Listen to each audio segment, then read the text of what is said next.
এই মুহূর্তে আমি রয়েছি নহবত খানাতে। এটা দিল্লির লাল কেল্লার মধ্যে অবস্থিত।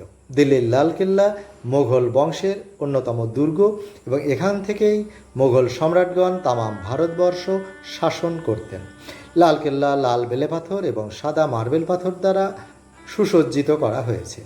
লাল বেলে পাথরের ওপরে সুন্দর এবং সূক্ষ্ম নকশা নির্মাণ করা হয়েছে।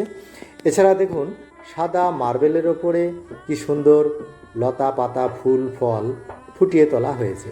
ইতিহাসের ভাষায় বা শৈল্পিক ভাষায় এগুলোকে বলা হয় মিনিয়েচার।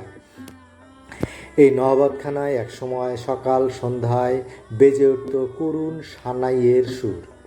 এই সানাইয়ের সুর শুনতে উপস্থিত হতেন আমির উমরাহ থেকে শুরু করে মুঘল বংশের সদস্যগণ।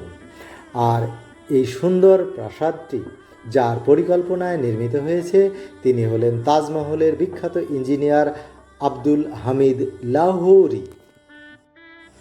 আজ মুঘল শাসন নেই, তাই সানাইয়ের সুরও আর বাজে না।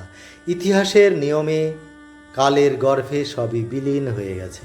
তবু আমি লালকেল্লার মধ্যে অবস্থিত বিখ্যাত স্থাপত্যগুলো আমি আপনাদের দেখানোর যথাসাধ্য চেষ্টা করব। পরের পর্বের সঙ্গে থাকুন। সবাইকে ধন্যবাদ।